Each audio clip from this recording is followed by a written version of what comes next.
केंद्रीय कर्मचारियों और पेंशन भोगियों के लिए बजट 2025 एक अहम मोड़ साबित हो सकता है, खासकर वेतन और पेंशन में बढ़ोतरी को लेकर। दरअसल 8वें वेतन आयोग का गठन अब पूरा हो चुका है और इसका उद्देश्य जनवरी 2026 से केंद्रीय कर्मचारियों और पेंशन भोगियों के वेतन और पेंशन में संशोधन करना है।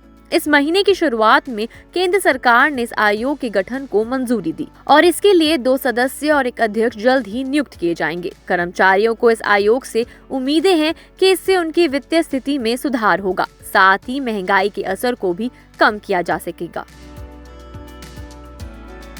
8वें वेतन आयोग का गठन केंद्रीय कर्मचारियों और पेंशन भोगियों के वेतन और पेंशन में वृद्धि करने के लिए किया गया है। इस आयोग के तहत करीब 50 लाख कर्मचारियों और 65 लाख पेंशन भोगियों को फायदा होने की संभावना है। ये आयोग उनकी वेतन संरचना को आर्थिक बदलावों के हिसाब से समायोजित करेगा, जिससे उन्हें बेहतर जीवन स्तर की संभावना मिलेगी। बता दें कि कर्मचारी और पेंशन भोगी अब उम्मीद कर रहे हैं कि बजट 2025 में 8वें वेतन आयोग से जुड़े कई अहम पहलुओं पर जानकारी मिल सकते हैं। बता दें कि कर्मचारी और पेंशन भोगी अब उम्मीद कर रहे हैं कि बजट 2025 में 8वें वेतन आयोग से जुड़े कई अहम पहलुओं पर जानकारी मिलेगी। इनमें सबसे महत्वपूर्ण है वेतन वृद्धि की संरचना, भत्तों और महंगाई राहत में संशोधन। सरकार ने समय पर आयोग के प्रस्तावों को लागू करने का आश्वासन दिया है, लेकिन कर्मचारियों की नजर इस बात पर भी होगी कि फिटमेंट फैक्टर 2.86 से अधिक किया जाएगा या नहीं। अगर ऐसा होता है तो इससे कर्मचारियों के हाथों में काफी राशि आ सकती है।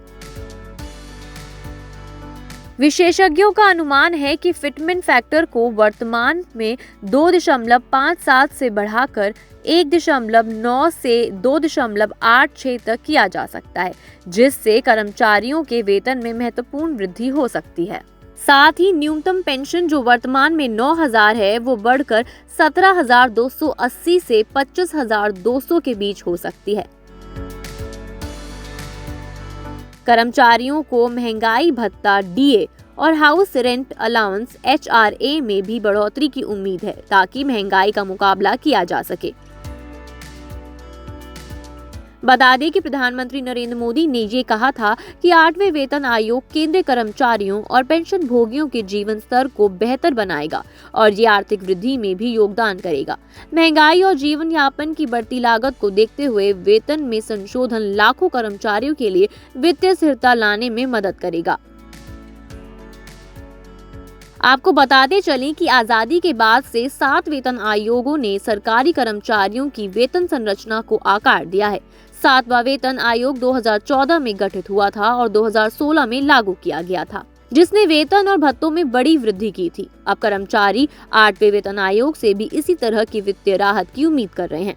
बहरहाल केंद्र सरकार जल्द ही 8वें वेतन आयोग के सदस्य नियुक्त करेगी और इसके बाद व्यापक विचार विमर्श की प्रक्रिया शुरू होगी। अगर बजट 2025 में एक स्पष्ट रोड मैप पेश किया जाता है तो कर्मचारियों को 2026 से पहले वेतन संशोधन मिल सकता है।